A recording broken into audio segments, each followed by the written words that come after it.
Problem जहाँ हुन्छ त्यहाँ पेन हुन्छ।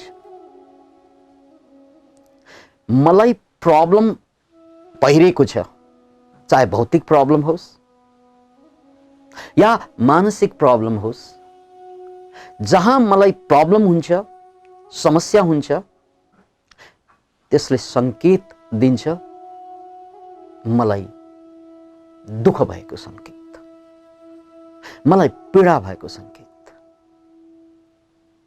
म अर्थात् मेरो मनलाई, यहाँ म अर्थात् मेरो मनलाई पीडा हुन्छ, दर्द हुन्छ। त्यसकारण प्रब्लमको लक्षण हो पेन। र प्रब्लम के हो त? दुई किसिमको प्रब्लम चर्चा गरिसक्यौं। एउटा भौतिक प्रब्लम, भौतिक समस्या, अर्को मानसिक समस्या र सामाजिक समस्या, जो मानसिक समस्याकै कारण उत्पत्ति हुने सामाजिक समस्या, किनकि सामाजिक समस्या पनि मनकै विस्तार हो। यता मन सम्हालिन पाउँदैन, उता सामाजिक समस्या स्वतः समाधान हुन्छ।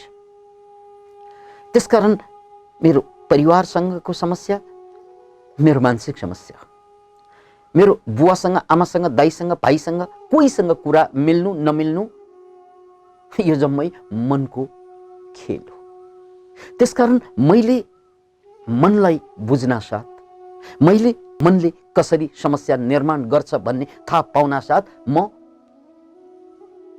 यो मानसिक समस्याबाट बाहिर आउँछु। र जुन बेला, जुन समयमा मानसिक समस्याबाट बाहिर आउँछु, त्यही समयमा म सामाजिक समस्याबाट पनि बाहिर आउँछु। लगभग यो कुरा हामीले हिजो भनिसकेका छौं। र प्रब्लम उत्पत्ति हुने दुईवटा धारमा चिन्तन गरौं। Problem is perception. यसलाई यसरी बुझौं, प्रब्लम इज पर्सेप्सन। कुनै पनि मैले देख्ने सामाजिक समस्या र मानसिक समस्या भनेको मेरो बुझाइ हुन्छ। याद राख्नुस्, यो मानसिक समस्या जम्मै कहाँबाट आउँछ? मेरो बुझाइबाट आउँछ। फलाना मान्छेले यस्तो गर्नु हुँदैन तर गर्यो, यो मेरो बुझाइ हो। उनले यस्तो गर्नै नहुने काम गर्यो, यो मेरो बुझाइ हो। उनले गर्नै नहुने काम, यो त मेरो बुझाइ हो। अनि उनले गर्नै नहुने काम गरेपछि मलाई प्रब्लम सुरु हुन्छ। मलाई प्रब्लम सुरु भयो, अनि त्यो प्रब्लमले मलाई पेन ल्यायो, पीडा ल्यायो, दर्द ल्यायो। Can you imagine it? त्यस्तो फेरि यसको उल्टो कुरो पनि, यसले गर्नै पर्ने काम, दाइले, भाइले, आमाले, छोराले, छोरीले, देशले, कसैले पनि उनले गर्नै पर्ने काम तर गर्दैन, गरेन उनले, यो मेरो बुझाइ हो। यो बुझाइको कारण फेरि प्रब्लम सुरु भयो, अनि त्यसको परिणाम मलाई पेन हुन्छ, पीडा हुन्छ।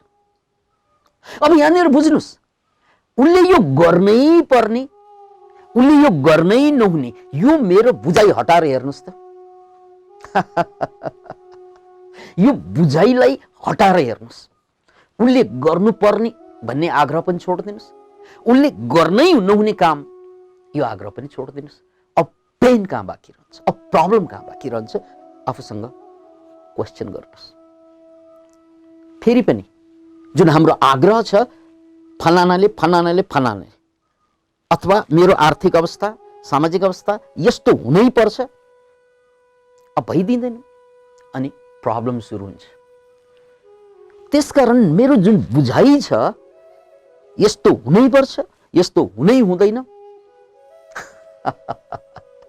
यो नै प्रब्लमको कारण बन्छ, अनि परिणाम पीडा। त्यसकारण यो पर्सेप्सनलाई हटाइदिनुस् एकछिनको लागि, एकछिनको लागि।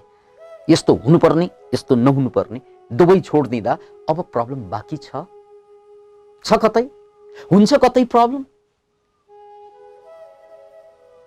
अतः दिलमा हात राखेर आफैलाई सोध्नुस्, कहीं यो सबै जिन्दगीको प्रब्लम त मैले पो सिर्जना गरेको होइन र? किनकि म आग्रह राख्छु, दुराग्रह राख्छु। मेरो आग्रह र दुराग्रह नभइदिएको भए प्रब्लम कतै हुन्थ्यो र? यस्तै हुनुपर्ने, यस्तै हुनै नहुने, यस्तो हुनु, यस्तो नहुनु, यस्तो हुनुपर्ने, यस्तो नहुनुपर्ने, सबैलाई छोड्दिनु। Can you imagine? मैले योभन्दा अगाडि पनि यहाँलाई एउटा उदाहरण पेश गरेको थिएँ। हिन्दूहरूको लागि गाई भगवान हुन्छ, मुसलमानको लागि पकवान हुन्छ, क्रिस्चियनको लागि पकवान हुन्छ। हिन्दूले गाईको मासु खाने कल्पना गर्न सक्दैन, मुसलमानले क्रिस्चियनले नखाइकन बस्ने कल्पना गर्न सक्दैन।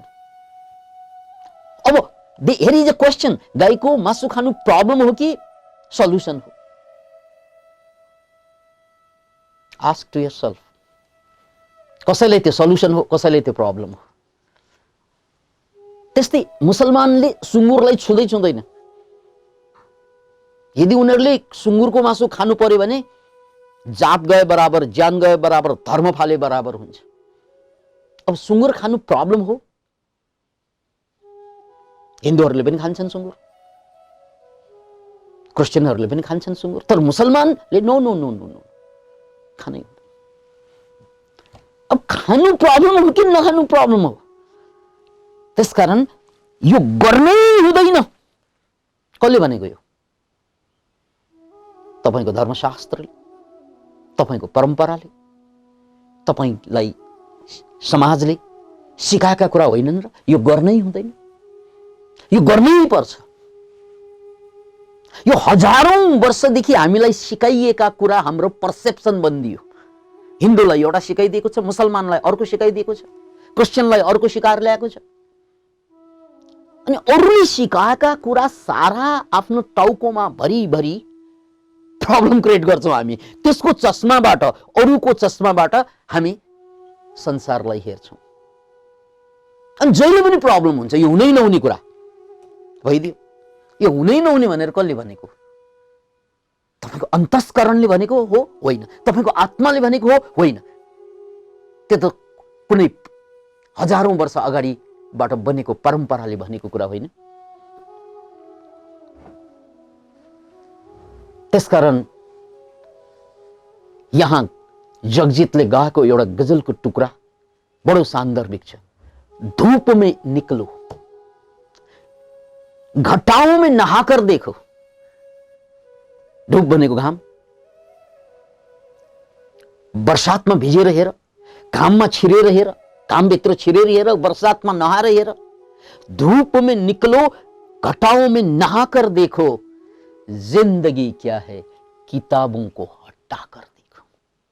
जिंदगी क्या है, किताबों को हटाकर देखो। हजारौं कुरा किताबबाट हामी सिक्छौं र त्यो नै हाम्रो पर्सेप्सन बनिदिन्छ, बन्धन बनिदिन्छ। कसैले कुरान समातेछ, कसैले पुराण समातेछ, कसैले बाइबल समातेछ। यो समात्नुबाट पर्सेप्सन बन्यो र त्यो पर्सेप्सनबाट यो हुनु हुँदैन, यो हुनुपर्छ भन्ने आग्रह बन्यो र यो आग्रहले प्रब्लम बाहेक केही पनि क्रिएट गरेन। गरेर त्यसकारण धूप में निकलो, आउ न प्रकृतिमा, धूप में निकलो, घटाओं में नहाकर देखो। प्राकृतिक बन, छोड़ दे बाइबल, कुरान, गीता, परंपरा, समाज आदि इत्यादिले दिने आग्रह दुराग्रहलाई छोड़ दे। धूप में निकलो, घटाओं में नहाकर देखो। जिंदगी क्या है भाई, किताबों को हटाकर देखो। अहिलेसम्म यो दिमागमा लिखित अलिखित रूपमा किताबले दिएका लाखौं कुराहरू छन्, परम्पराले दिएका लाखौं कुरा छन्, जसले पर्सेप्सन बनाइदियो यो हुनु हुँदैन, यो हुनै पर्छ, उसले यो गर्नै पर्छ, मैले यो गर्नै पर्छ, यो गर्नै हुँदैन। उसले होस् या मैले होस्, मैले यो गर्नै हुँदैन, यो मैले गर्नै पर्छ। यो दुवैले ल्याउने होइन र प्रब्लम। यो आग्रह छोडेर हेर्नुस् त, मैले यो गर्नै पर्छ, फर्गेट इट। मैले यो गर्नै हुँदैन, फर्गेट इट। अनि के हुन्छ? You are Azad.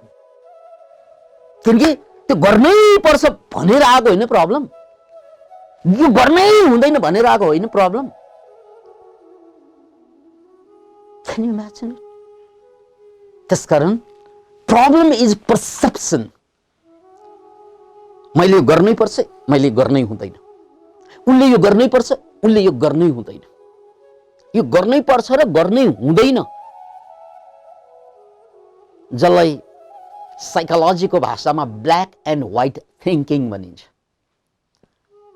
It is the precursor of mental problem. याद राख्नुहोस्, मानसिक रोग कहाँबाट सुरु हुन्छ? यही ब्ल्याक एन्ड व्हाइट थिंकिङबाट सुरु हुन्छ। यो गर्नै पर्छ, यो गर्नै हुँदैन, उनले यो गर्नै पर्छ, उनले यो गर्नै हुँदैन, यो ब्ल्याक एन्ड व्हाइट थिंकिङ। यहाँ मिडल ग्राउन्ड कहाँ छ? मध्यम मार्ग कहाँ छ? जति पनि मानसिक रोग आउँछ नि, मैले गर्नै नहुने कुरा गरेँ, मैले गर्नै पर्ने कुरा गर्न सकिनँ, कसले भनेको गर्नै पर्ने भनेर? यी दिमागले भनेको होइन, कसैको सुनेर, कसैको बुझेर। मैले गर्नै नहुने कुरा गरेँ, मैले गर्नै पर्ने छोडेँ। यसलाई भनिन्छ ब्ल्याक एन्ड व्हाइट थिंकिङ। यहाँ गर्नुपर्ने गर्न नहुने सबै विचार हो यार, त्यसलाई छोड्दिनु। जसरी पंक्षी आकाशमा विचरण गर्छ, जसरी माछा पौडी खेल्छ मजाले, पंक्षी उड्छ मजाले, त्यस्तै हामी पनि जिन्दगीको उत्सव तब मनाउन सक्छौं जब यो आग्रह र दुराग्रहबाट बाहिर आउँछ, पर्सेप्सनबाट बाहिर आउँछ। अतः मित्र, एउटा कुरा बुझौं, प्रब्लम इज पर्सेप्सन। पर्सेप्सन भनेको बुझाइ। मेरो जति पनि मनोवैज्ञानिक समस्या र सामाजिक समस्या बुझाइबाट, मेरो आफ्नै बुझाइबाट उत्पत्ति भइरहेको होइन र यो आस्क टु योरसेल्फ। यो विकासानन्दले तपाईलाई सिकाउन सक्दैन। विकासानन्द मात्र होइन, दुनियाँका कोही पनि माइका लालले तपाईलाई सिकाउन सक्नुहुन्न जबसम्म तपाईँ सिक्नको लागि तयार हुनुहुन्न। जबसम्म तपाईँ सिक्नको लागि, सिक्नु माने के? सिक्नु माने पुरानो कुरालाई टेकेर अगाडि बढ्नु होइन। सिक्नु माने के? What is learning? Learning is trading upon the world things. जसरी सिक्नु भनेको पुरानो कुरामाथि टेक्नु पर्छ अनि मात्रै नयाँ कुरा सिकिन्छ। जसले पुरानो कुरामाथि टेक्ने आँट गर्दैन, उसले नयाँ कुरा केही पनि सिक्दैन। याद राख्नुहोस्, पुरानो कुरामाथि टेकेपछि मात्रै नयाँ कुरा चाहिँ सिकिन्छ। त्यस्तै तपाईले भर्याङ चढ्नु भनेको के? यात्रा गर्नु भनेको के? पहिला टेकेको पाइलालाई फालेपछि अर्को पाइलालाई टेकेपछि बल्ल गएर यात्रा हुने होइन र? यात्रा माने के? अगाडि बढ्नु माने के? मैले अहिलेसम्म टेकिरहेकोलाई फुट्ट फालेर नटेकेको जमिनलाई टेक्नुको नाम यात्रा होइन। हामी जहाँ टेकेका छौँ त्यही जन्मिने, त्यही मर्ने भइदियो भने त रुख भयौँ, मान्छे कहाँ भयौँ? त्यही जन्मिने, जुन विचारमा जन्म्यौँ, जुन भावमा जन्म्यौँ, जुन विचार, जुन बुझाइमा जन्म्यौँ, त्यही टेक्ने अनि त्यही मर्ने हो भने लास पनि त्यही, आस पनि त्यही, अनि खास जिन्दगीमा बाँकी के रहन्छ? Can you imagine it? Can you imagine? प्रगति भनेको के? प्रगति, अगाडिको गति भनेको के हो यार? पुरानो श्वास नछोडेसम्म नयाँ हावा कहाँ पस्छ र? अघि टेकेको पाइला नछोडेसम्म अगाडिको पाइला कहाँ टेकिन्छ र? अघि बुझेको बुझाइलाई नटेकेसम्म, नफालेसम्म नयाँ बुझाइ कहाँबाट आउँछ र? So can you be free from यो लासबाट, यो इतिहासबाट मुक्त हुन सक्नुहुन्छ? Ask to yourself, can I be free from my whole past, whole इतिहास, whole history? Life is a mystery. It is not a history. Life is a mystery. यो रहस्य हो जिन्दगी। It is not a history. History is the death.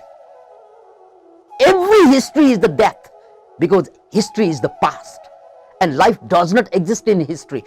इतिहासमा जिन्दगी हुँदैन, इतिहासमा मुर्दाहरू मात्रै हुन्छ। जिन्दगी त वर्तमानमा हुन्छ, तारो ताजा वर्तमान, जीवन्त वर्तमान। So can you live in the present? Yes. यदि तपाईँ प्रब्लमबाट बाहिर आउने हो, यदि जिन्दगीमा प्रब्लम नै बिना बाँच्ने हो भने पर्सेप्सनलाई छोड्नुपर्छ। My perception is my problem भनेर बुझ्नुपर्छ। यस्तो हुनै पर्ने, यस्तो हुनै नहुने, उसले यस्तो गर्नै पर्ने, उसले यस्तो गर्नै नहुने, छोडिदिए कुरा। अब प्रब्लमलाई फेरि अर्को किसिमबाट पनि व्याख्या गरौँ।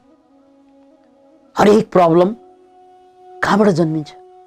त्यसले मलाई पेन दिइरहेको छ, त्यो पेन पनि फेरि मेरो इन्टरप्रिटेसनबाट सुरु हुन्छ।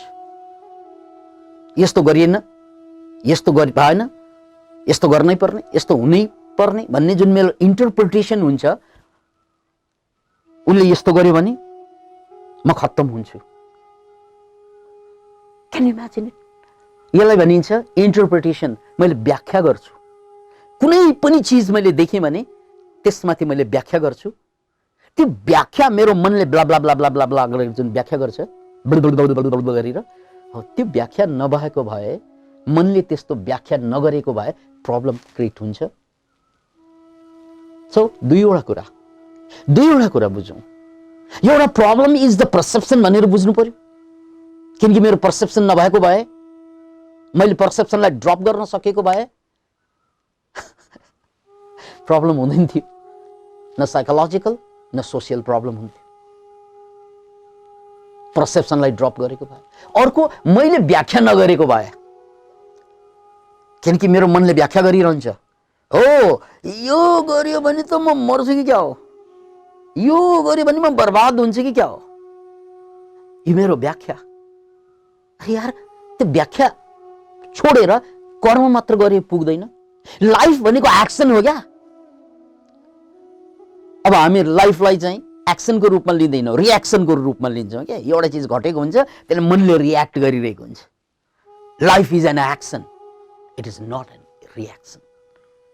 कि जिन्दगी भनेको कर्म होइन र? त्यसकारण जे गर्नुपर्ने हो, बस action changes life, reaction does not change life. त्यसकारण एक्सनमा बाँच्न सक्नु, जे गर्नुपर्ने हो त्यसलाई पूर्ण रूपमा गर्न सक्नु, यो शब्दलाई बुझौँ। जे गर्नुपर्ने हो त्यसलाई पूर्ण रूपमा। हेर्नु, म बोल्दैछु, यो विकासानन्द भन्ने प्राणी बोल्दैछ। यो बोल्दाखेरि विकासानन्दले फ्युचर र पास्टलाई बिर्सेर बोल्नु मात्रै पर्छ, किनकि बोल्नु भनेको यो प्रेजेन्टमा हो, विचार गर्नु भनेको फ्युचर र पास्टमा हो, व्याख्या गर्नु भनेको फ्युचर र पास्टमा हो। अनि फ्युचर र past does not exist. Past गइसक्यो, फ्युचर आउनु बाँकी छ। त्यसकारण फ्युचर पनि सत्य होइन, पास्ट पनि सत्य होइन। वर्तमानमा जे भइरहेको छ त्यो वर्तमानको जुन धारा हो, वर्तमान पनि स्ट्याटिक होइन, धारा हो। यो वर्तमानको धारामा बाँच्न साथ त्यहाँ चाहिँ के हुँदैन? रियाक्सन हुँदैन, त्यहाँ के हुँदैन? एक्सन मात्रै हुन्छ। त्यहाँ पर्सेप्सन हुँदैन, त्यहाँ एक्सन मात्रै हुन्छ। जसरी मैले हिँडिरहँदा हिँड्ने मात्रै काम गरेँ भने के हुन्छ? त्यहाँ व्याख्या हुन्छ? हुँदैन। हिँडाइलाई अलि पुस गर्नुहोस् है, हिँडाइलाई अलि जोडसँग हिँड्नुहोस्। कुद्नुहुन्छ, अलि जोडसँग कुद्नुहोस्। प्यार गर्नुहुन्छ, अलि जोडसँग डरसँग प्यार गर्नुहोस्। जे गर्नुहुन्छ जस्ट अ लिटल मोर, अलि डुबेर गर्नुहोस् त। त्यहाँ पर्सेप्सन हुन्छ? हुँदैन, त्यहाँ एक्सन मात्रै हुन्छ। जब हामी एक्सनमा फोकस्ड हुन्छौँ, जब हामी हाम्रो कर्ममा फोकस हुन्छौँ, बोल्दाखेरि बोल्नुमा, सुन्दाखेरि सुन्नुमा, हिँड्दाखेरि हिँड्नुमा, खाँदाखेरि खानुमा, सुत्दाखेरि निद्रामा, याद राख्नु, प्यार गर्दाखेरि प्रेममा, जे गरिन्छ त्यसलाई पूर्णतया गर्नुहोस्। बस तपाईँ पास्टबाट छुट्टिनुहुन्छ, फ्युचरबाट छुट्टिनुहुन्छ। You come to the present and in present there is no perception. वर्तमानमा पर्सेप्सनै हुँदैन। पर्सेप्सन भनेको जहिले पनि बुझाइ हो, त्यो पास्टको बुझाइ हो। हे उसले यस्तो गर्नु हुँदैन, यो त बुझाइ हो पास्टको। हे उसले यो गर्नै पर्छ, यो बुझाइ हो पास्टको। यसबाट मुक्त हुनुहोस् र आफ्नो एक्सनमा पूर्णतया सुन्दाखेरि यसरी सुनौँ कि सुन्ने बाहेक केही नहोस् त्यहाँ, बोल्दाखेरि यसरी बोलौँ कि बोल्ने बाहेक केही नहोस् त्यहाँ। त्यसरी पर्सेप्सनबाट बाहिर आउनु छ भने एक्सनमा कम्प्लिटली डुब्नुपर्छ, अनि मात्रै यो मेडिटेसन बन्छ। हामीलाई कर्मयोगको बारेमा बार बार बार बार हामीले कर्मयोगको बारेमा सुनेका छौँ। कर्म भनेको एक्सन। त्यो कर्मलाई योग कसरी बनाउन सकिन्छ, कर्मलाई नै योग कसरी बनाउन सकिन्छ? कर्म त सबैले गर्छ, खानु पनि कर्म हो, हिँड्नु पनि कर्म हो, कमाउनु पनि कर्म हो, प्रेम गर्नु पनि कर्म हो। कर्म त गर्नु जम्मै कर्म हो, तर त्यो योग नभइकन भोग मात्रै भइदियो हाम्रो, अनि त्यसबाट रोग मात्रै आयो हामीलाई। कर्म यदि योगवान भने त्यो भोग हुन्छ, भोग भयो भने रोग मात्रै आउँछ। फेरि पनि यसको रुट बुझ्नुहोस्, यदि हामीले गरेको कर्म योग भइदिएन भने त्यो भोग बन्छ। अब भोग त कसले गर्छ? अहङ्कारले भोग्छ, जति भोगे पनि अझ भोग्न खोज्छ उसले। त्यसकारण कर्म जब योग नभइकन भोग भइदिन्छ अनि त्यो भोगले रोग निम्त्याउँछ। कर्मलाई त योग बनाउनु पर्ने हो, अनि कर्मलाई योग बनाउनलाई जे कर्म गरिएको छ बस त्यसमा चुर्लुम्म डुबेर गर्नुहुन्छ। जे गरिएको छ लिभ मोमेन्ट टु मोमेन्ट भनिन्छ नि, क्षण क्षणमा बाँच्नु। यसरी गर्दाखेरि यो एक्सनमा चुर्लुमा डुब्दाखेरि योग भयो, जोडियो। केसँग जोडियो? हाम्रो यो जीवात्मा जसलाई परमात्मा भनिएको छ त्यसको बीचमा जुन पर्सेप्सन छ त्यसले पो छुट्याइदिएको हामीलाई। हेर्नुहोस् त, परमात्मा र जीवात्मा। परमात्मा भनेको हायर सेल्फ, अल्टिमेट सेल्फ, र जीवात्मा भनेको अहिलेको हाम्रो सेल्फ। यो सीमित जीवात्मा त्यो असीमित परमात्माको बीचमा जो खाल्डो छ, त्यो खाल्डो कसले ल्याएको? यो दीवार कसले बनाएको? यो तलवार कसले उठाएको? पर्सेप्सनले, बुझाइले। त्यो बुझाइ स्वाट स्वाट घटेपछि म एक्सनमा जान्छु, त्यो एक्सनमा नै परमात्मा हुन्छ। र एक्सनको महिमा बुझ्नुहोस्, एक्सन कर्म भनेको यस्तो चिज हो, यसको महिमा अपरम्पार छ। हेर्नुहोस् त, मैले खाना मुखमा हालेँ, त्यो खाना मुखमा हाल्दैमा स्वाद आउँदैन क्या, ताकत पनि आउँदैन, स्वाद पनि आउँदैन। खानामा ताकत होला, भिटामिन्स हुन्छ, मिनरल्स हुन्छ, सबै हुन्छ। तर त्यो खाना जबसम्म मैले चपाउँदिनँ, त्यो भनेको एक्सन जोडिँदैन, तबसम्म त्यसमा स्वाद हुँदैन। जब त्यो पेटमा गएर पेटले एक्सन गरेर हाइड्रोक्लोरिक एसिडले त्यसलाई टुक्रा टुक्रा पारेर जब भिटामिन्स मिनरल्समा छुट्याएर कन्भर्ट गर्दैन, तबसम्म त्यो मेरो लागि ताकत बन्दैन। मसँग चाहिँ कम्प्युटर छ, त्यो कम्प्युटर भएर म धन्य हुँदैन, त्यहाँ एक्सन जोड्नु पर्यो। त्यो कम्प्युटरलाई जति मैले चलाएँ त्यति कम्प्युटरले मलाई काम दिन्छ। याद राख्नु, सबै कुरा। तपाईँसँग घर छ, त्यो घर भएर तपाईँ धन्य हुने होइन, त्यो घरको जति उपभोग, उपभोग भनेको कर्म, त्यसमा जति कर्म जोडिन्छ त्यति घरको मिनिङ बढ्छ। तपाईँसँग गाडी छ, नचलाइकन बस्यो भने त गाडी त्यसले कुनै पनि काम गर्दैन, त्यसमा कर्म जोडेपछि अनि गाडी गाडी बन्छ। त्यसकारण गाडी तब गाडी बन्छ जब मैले त्यसलाई कर्म जोड्छु। घर घर बन्छ, त्यस्तै श्रीमान श्रीमान बन्छ, श्रीमती श्रीमती बन्छ, छोरा छोरा बन्छ। सबै कुरा बनाउनलाई वस्तुले बन्दैन के कुरा, त्यसमा कर्म जोड्नुपर्छ। द्याट इज द महिमा अफ कर्म, राइट? अब हामी एउटा वस्तु किनेर ल्याउँछौँ, खोजेर ल्याउँछौँ, त्यो प्राप्त भएपछि अर्को वस्तु प्राप्त गर्ने सोचिरहेका हुन्छ। Can you imagine? त्यसमाथि कर्म नजोडिकन अर्को वस्तु, कर्म जोड्नु, पहिला एक्सन जोड्नु। किनकि एक्सनले हरेक कुरालाई जीवन्तता दिन्छ। बिना एक्सन हरेक कुरा मुर्दा हो। त्यसकारण पैसालाई करेन्सी किन भनेको? पैसालाई करेन्सी किन भनेको? करेन्सी भनिन्छ नि पैसालाई। यो करेन्ट शब्द, करेन्सी शब्द एउटै रुट होइन र? करेन्ट भनेको के? धार। पैसा पनि मैले जम्मा पारेर राखेँ भने त्यो पैसा होइन, कागजको खोस्टा हो। जब खर्च गरिन्छ एकदम एक्सनमा आउँछ, ए यो त पैसा पो रहेछ। खर्च नभएका पैसाहरू जम्मै कागजका खोस्टा हुन्। जब खर्च गरिन्छ अनि बल्ल गएर त्यो पैसा बन्छ। किनकि पैसामा एक्सन जोडेपछि मात्रै त्यो पैसा बन्छ। एक्सन नजोडिकन ब्याङ्कमा थुपारेर राख्यो भने त्यो काललाई मात्रै काम लाग्छ, तपाईँलाई काम लाग्दैन। So everything is action. वस्तुमा कर्म जोडेपछि त्यो वस्तु जीवन्त बन्छ। अब हामी कर्म नजोडिकन खालि रियाक्सन मात्रै गरेर बस्छौँ, यो गर्न हुने, गर्न नहुने, राइट? यो गर्नै पर्ने, यो गर्नै नहुने, यो सबै आग्रह छोडेर गर्दै जाऊ, गर्दै जाऊ। जे अगाडि भेटिन्छ पल पलमा बाँच्दै जाऊ, बस पल पलमा बाँच्दै जाऊ। चरैवेती चरैवेती चरैवेती, हिँड्दै गर चल्दै गर, किनकि चल्दै गर्नुमा नै जिन्दगी छ। चल्नु छोड्यो भने रियाक्सन सुरु हुन्छ, आग्रह सुरु हुन्छ, दुराग्रह सुरु हुन्छ। यो जम्मैले प्रब्लम क्रिएट गर्छ र यो प्रब्लमको लक्षण के हुन्छ? पेन हुन्छ, जीवन पेनफुल हुन्छ। Thank you.